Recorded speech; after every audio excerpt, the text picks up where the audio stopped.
Hello दोस्तों, आप सबका फिर से एक बार स्वागत है पोकर एकेडमी की यूट्यूब चैनल पर। और आज lecture number 2 for the structure dynamics. And first lecture में हमने बात की थी कि टाइप्स ऑफ एनालिसिस क्या हो सकते हैं। That is the basic for the structure dynamics. तो वहां पे हमने बात की थी कि डायनेमिक कंडीशन कहां कहां हम यूज कर सकते हैं और क्यों इंपॉर्टेंट है स्पेसिफिकली इन सिविल इंजीनियरिंग। तो सिंगल डिग्री ऑफ फ्रीडम है क्या? जैसे let it is not generalise condition, but let suppose एक वाटर टैंक है आपके पास। तो आपने देखी होगी वाटर टैंक, जो एलिवेटेड वाटर टैंक है, वहां पे नीचे कॉलम्स होते होंगे और ऊपर एक पूरा मास कुछ इस तरह से होगा। मास मतलब जहां पे वाटर टैंक है आपकी कुछ इस तरह से होगी, और पूरा जो वेट है that is transfer to the earth from the column.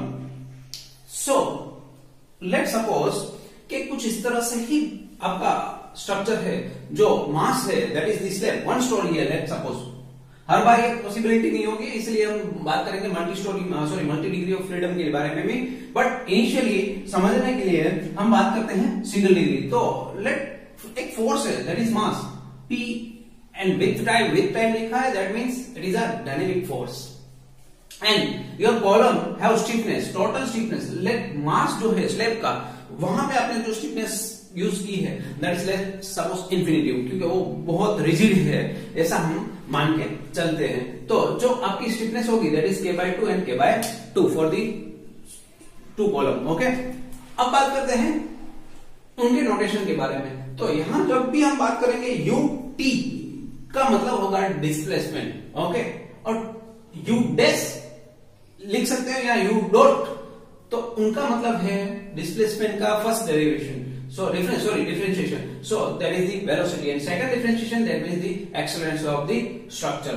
And one G suffix है for the ground motion. Okay, let's suppose earthquake आ रहा है तो उनकी जो एक एक्सेलरेशन वैल्यू होगी that is denote by the UG and U double dot D T लिखा है that is the acceleration from the structure only. Okay, अब इनकी बात कर लेते हैं। That is the mass P dynamic force है, वहां पे याद रखना स्टैटिक की बात नहीं कर रहे हैं हम। स्टैटिक होता तो वहां पे P हो जाता। तो इनके लिए तो बहुत आपने कैलकुलेशन किए होंगे आपके स्ट्रक्चर एनालिसिस में। और एक पार्ट लिया है हमने C that is the for.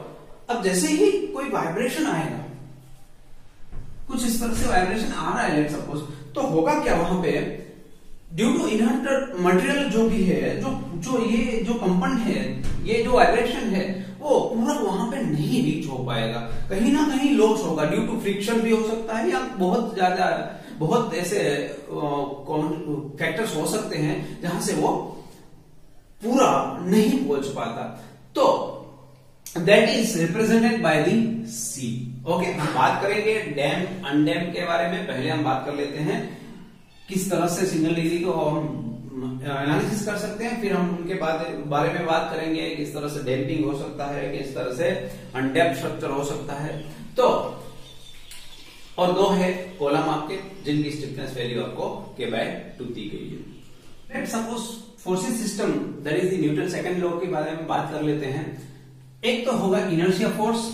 Okay, that is reverse direction में, मतलब कि उनकी ऑपोजिट डायरेक्शन में होगा फोर्स की।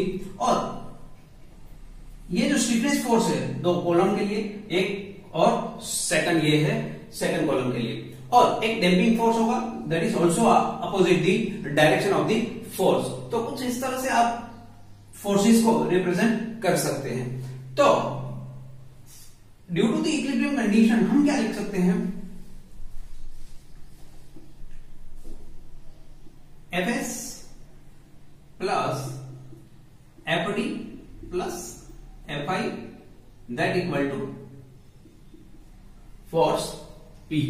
Now inertia forces can be represented as mass into acceleration that is m into U double dot, and जो आपका Fd that is for the damping force that can be represented as U into U dot, मतलब U C into velocity, and Last is for the stiffness, that is represented as K into U. U is the displacement. So mu double dot plus K into U plus C into U dash equal to P of T. So इनको आप इस तरह से भी represent कर सकते हो. And P T, that is the external force. So in inelastic condition, the only change is it is the function of U and U dot. That means it is a function of displacement as well as function of velocity. In the elastic condition, it is depend only on the displacement function, but it is displacement as well as function of velocity in the case of elastic system. So the representation can be right like this: Fs U and U dot plus C U dot P to T for the elastic system. So let's start करते हैं. There is the single degree of freedom जो आपने समझा. This is the column stiffness of K by 2 each. Okay. Now this can be represented in mass spring damper system. So your spring is representing your stiffness, and that C is for the damper, and your acceleration or say velocity, it can be represented as U into T, that is the displacement, and P is the function of time T, and mass is M for the your slab. और यहां पे जो भी water tank की बात कर रहे थे या कुछ भी बात कर रहे थे, that is the mass of M. सो जैसे ही आप वाइब्रेशन दे रहे हो तो वहां पे रेजिस्टेंस के कारण ड्यू टू द विस्कोसिटी वहां पे कहीं ना कहीं एनर्जी लॉस होती थी, that is represented by this C. अब इनको फ्री बॉडी डायग्राम में अगर बात करते हैं तो this is your K into displacement, this is for the viscous force, and this will be or say damping force, and this is the mass into acceleration, and this is the external force. Okay, तो ये आपकी हो गई free body diagram for the dynamic equilibrium condition. So equilibrium condition can be written as M into T plus C into velocity plus equal to external force P. So this is the equation, this is the general equation of the motion. Okay, this is the general equation from which we have to identify the certain cases or say type of the vibration of systems हम बात करते हैं. So vibration of a system. तो पहले बात करेंगे, let suppose there are two possibility.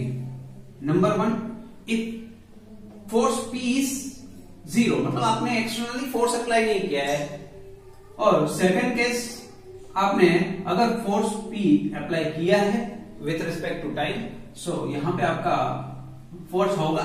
आपने externally force apply किया है, यहाँ पे एक्सटर्नली फोर्स आपने अप्लाई नहीं किया है. इनरली जो भी है उनका मूवमेंट वो हो सकता है, इसलिए हम लिख रहे हैं एक्सटर्नली फोर्स इज 0 और यहाँ पे आपका एक्सटर्नल फोर्स वहां पे प्रेजेंट होगा. Free vibration, it is known as force vibration, which is divided in two categories. Let's suppose if your C value is 0 and C is present, and similarly in force also, let C is 0 and C is present. Okay, it's known as undamped, and it is damped. Similarly, it is undamped.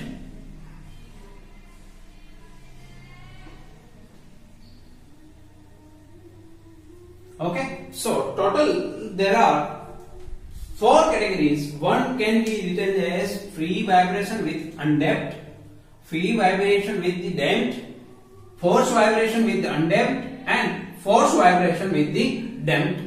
Vibration condition. Okay, तो total आपको 4 condition मिल सकती है। This is free vibration and this is force vibration. This is basically in the dynamic condition, क्योंकि यहां पे आप देख लीजिए फोर्स इज डायरेक्टली आपका एक्सटर्नल फोर्स अप्लाइड है। तो इन दोनों को भी अगर समझना है तो किस तरह से समझ सकते हो? Let suppose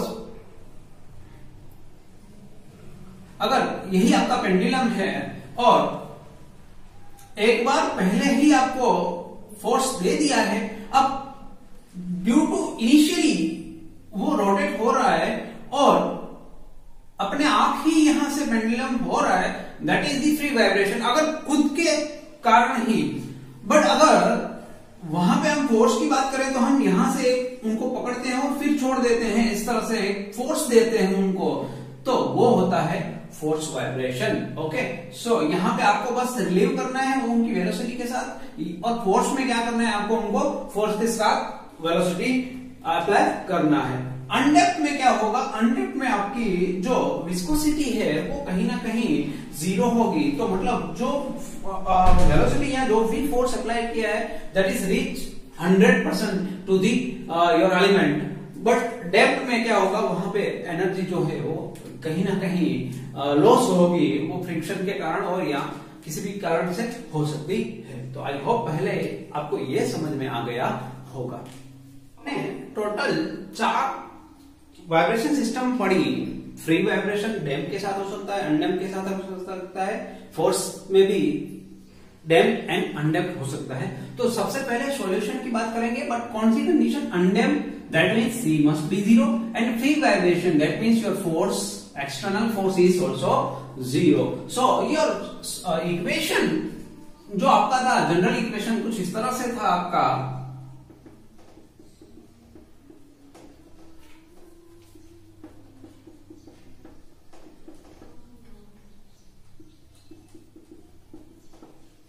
so this is the your general equation.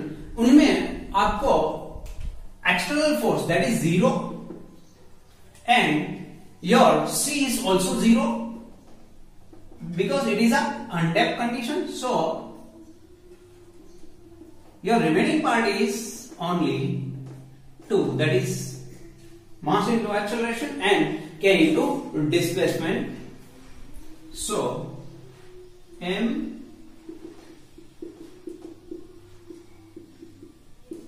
equal to 0. What you have to do is to find the solution.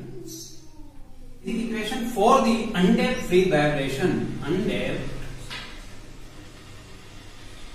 free vibration. Okay. So अब this is the, अब ये जो है that is your the equation of the vibration. You have to find the solution of it.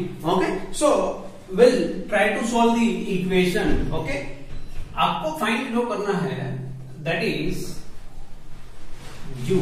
Okay, so क्योंकि यहाँ पे देखिए तो जो टाइम के साथ कहीं ना कहीं अगर आपके पास डिस्प्लेसमेंट की वैल्यू आ गई है या तो डिस्प्लेसमेंट का फंक्शन आ गया है, तो आप डिफरेंशिएशन उनका सेकंड टाइम कर सकते हो और उनके साथ आप बात कर सकते हो second differentiation, that is the acceleration. So let assume करते हैं, let assume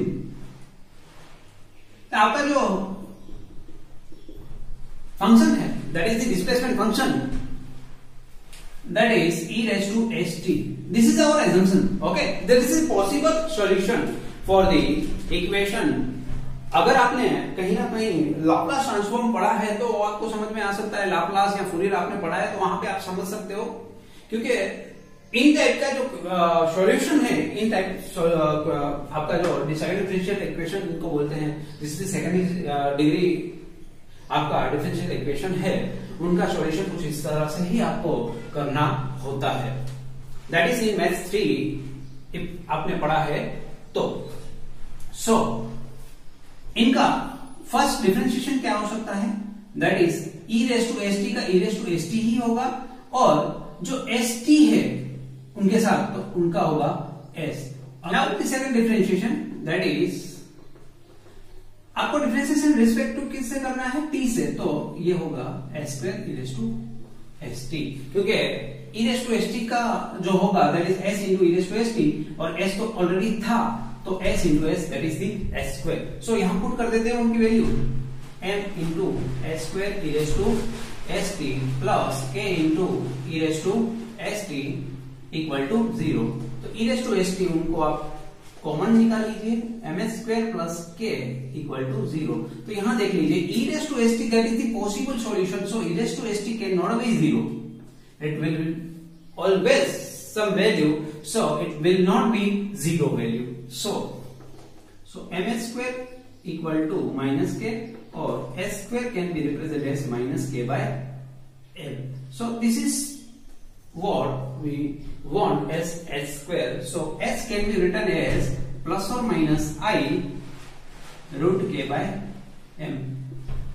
First plus or minus for the s square, and why it is I is for the, because it is a imaginary number, क्योंकि आपका square root कभी minus नहीं हो सकता इनका, तो इसलिए माइनस को रिप्रेजेंट जब भी आप करते हो तो वो हो जाता है आपका complex number, and that is for the I root K by M.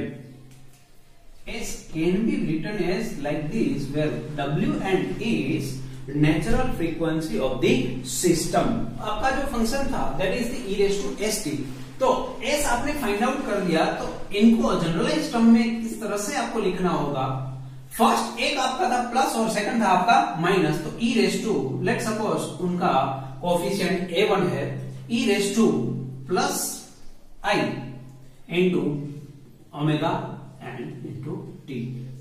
फिर a2 लिखते हैं, यहां पे आपको बात करनी है माइनस के साथ, this is the possible solution. Actually in complex system let's say it is i and minus i, तो कॉम्प्लेक्स को अगर आपको रिप्रेजेंट करना है कॉस और साइन में तो आप कर सकते हो। तो अगर कॉस और साइन में रिप्रेजेंट करते हो तो किस तरह से आप लिख सकते हो, let suppose this is c1 cos omega n into T plus यहां लिखते हैं c2 sine omega T.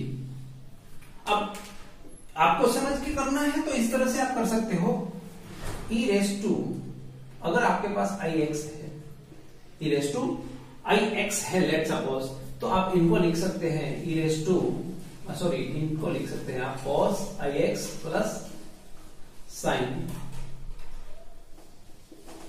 X, और अगर माइनस है तो आप इनको इस तरह से लिख सकते हो।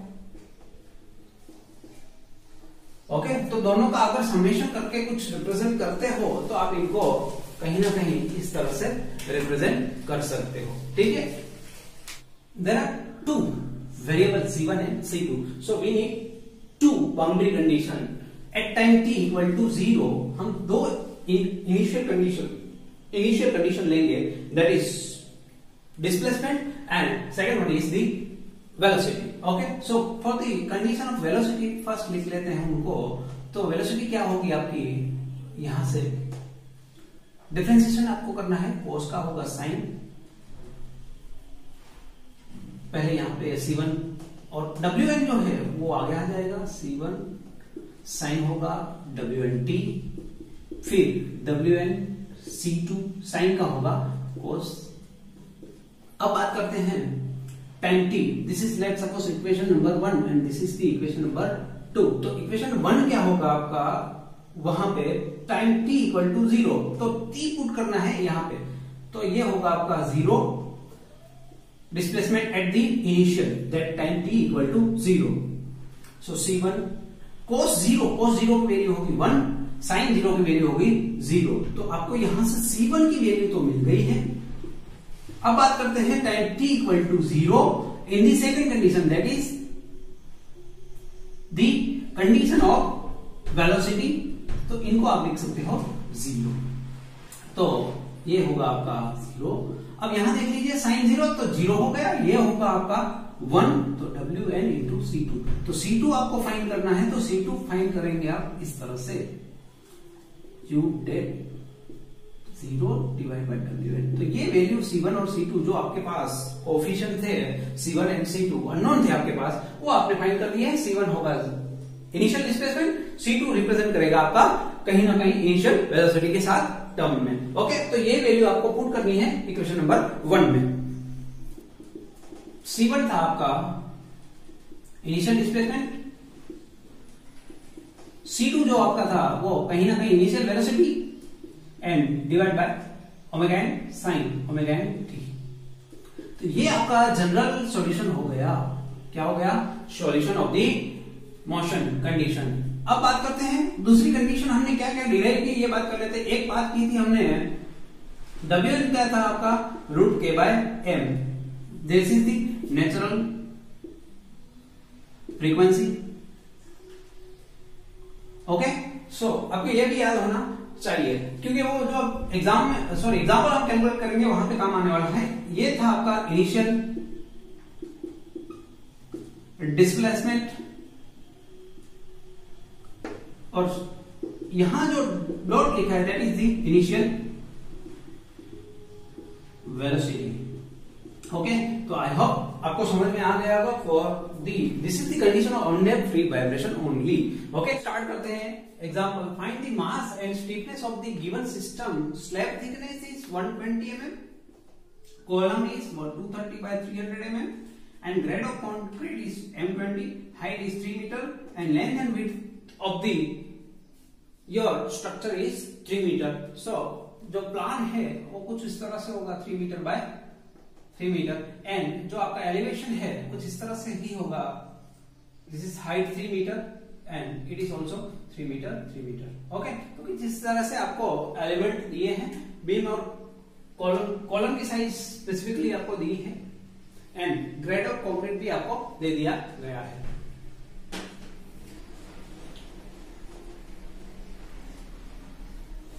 सबसे पहले आप मास कैलकुलेट करते हैं। तो मास के लिए आपको क्या चाहिए? तो अगर वेट फाइंड करना है, पहले आप वेट, तो वेट के लिए क्या होगा? Weight density into your volume. अब वेट डेंसिटी क्या है? तो वेट डेंसिटी 25 होगी for the concrete, 120 it is in mm, so divided by 1000 for the metre. And अब बात करते हैं उनकी लेंथ एंड विड्थ, तो 3 मीटर बाय 3 मीटर ही होगी। So the answer of this is mass is 27, that is in Newton, divided by 9.81, that is the gravity, and that equal to, the answer is 2750 kg. Okay, so this is the answer for the mass of the your slab system. Okay, तो अब बात करते हैं stiffness of the column की। पहले ये बात भी समझ लीजिए, कॉलम का जो मास था वो हमने इग्नोर किया है। आपने जो मास लिया है that is for the only slab. अब हम बात करते हैं कॉलम की। जब स्टिफनेस की बात करते हैं तो modulus of elasticity that is E is required, क्योंकि आपको पता है यही टर्म्स कहीं ना कहीं आता है स्टिफनेस में। तो पहले हम बात करते हैं ई की, तो 5000 रूट एफसी के, सो 5000 रूट एफसी के दैट इज 20 इज न्यूटन पर mm square, that is in newton पर mm स्क्वायर। आपको पता है for the rectangular distance BD cube by 12 होता है, तो 300 230 क्यूब बाय 12। तो यहां अगर आप लिख रहे हो तो यहां लिखना होगा आपको 230 300 क्यूब बाय 12। ओके, तो यही आपका डिफरेंस होगा x एंड y में। 10⁸ mm raised to power 4, and it is 5.18 10⁸8 mm raised to power 4। Fix condition होती है। फिक्स कंडीशन क्या लिए आपको इतना पता होना चाहिए, आपकी जो स्टिफनेस होती है पर्टिकुलर एक कॉलम के लिए वो होती है 12 by l cube. Okay, l मतलब आपकी जो हाइट है that is 3 metre also. And अगर आपके पास 4 कॉलम है, क्योंकि देखो जब भी आपको रेस्ट करनी है स्लैब तो आपके पास 4 कॉलम होंगे, एक सामने से 2 कॉलम आपको दिखेंगे, इसी तरह से पीछे की ओर कुछ इस तरह ही आपके 2 कॉलम होंगे। So total it is 4 column 1 2 3 and 4। सो आपको जब भी फाइंड करनी होगी तो अगर आपको नंबर ऑफ कॉलम ज्यादा देते हैं तो 6 नंबर देते हैं तो 6 मल्टीप्लाई करनी है, अगर 4 है तो आपको 4 ही मल्टीप्लाई करना है। तो सिमिलरली आप फाइंड करेंगे x और y दोनों के लिए। 4 into 12 into e is given as 22360 that is in Newton per mm square. I is also in mm square raised to power 4. So L जो है आपका वो mm में होना चाहिए. हाइट जो है आपकी 3 मीटर, उनको हम कर देंगे 3000. So सबसे पहले I जो है 3.04 10 raised to power 8 और डिवाइड में होंगे 3000 उनकी पावर 3. तो यहाँ क्या होगा 4 into 12 into E की वैल्यू तो सेम रहेगी, बट जो I की वैल्यू होगी वो Y के लिए 5.18 10 raised to power 8. सिमिलरली 3000 ही होगी आपकी हाइट. ओके, तो यहां से आपको इतना ही याद करना है. X की बात करेंगे IXX, Y की बात करेंगे तो IYY. 12.08 10 raised to 3 that is in Newton per mm. Actually it is Newton per mm क्योंकि आपका जो भी यूनिट है that is in Newton and mm, but इनको आप किलो न्यूटन पर मीटर लिख सकते हो क्योंकि यहाँ पे mm के लिए आप मीटर में जब जाओगे 10⁻³ और सिमिलरली यहाँ पे 10⁻³ अगर न्यूटन से किलो न्यूटन जा रहे हो तो आप डायरेक्टली लिख सकते हो 12.08 10⁻³ किलो न्यूटन पर मीटर. तो सिमिलरली यहाँ पे जो आंसर होगा वो 20.59 10⁻³ किलो न्यूटन पर मीटर. ओके, तो ये आपकी along the x और along the y आपको जो स्टिफनेस फाइंड करनी थी वो मिल गई है. पहले आपने मास फाइंड किया, वहां पे आपने याद किया होगा आपने जो मास लिया है that is ignoring the column का जो मास है वो आपने कैलकुलेट नहीं किया था. Only the slab mass is considered and for the stiffness आपको कॉलम की ही कैलकुलेट करनी होगी. एक्स में आपकी अलग हो सकती है, वाई में आपको अलग मिल सकती है क्योंकि आपकी जो डायमेंशन है अगर एग्जाम में सेम दी है 300 बाय 300 सपोज दिया है कॉलम तो आपको डायरेक्टली मिल जाएगी. बट अगर इस तरह से कुछ 230 बाय 300 दिया है तो आपको IXX and IYY first find out करने होंगे. तो आज हमने बात की फ्री कंडीशन, दूसरी थी फोर्स कंडीशन, पहले इनके बारे में बात कर दी, फिर डैम्प्ड एंड अनडैम्प्ड उनके बारे में बात कर दी.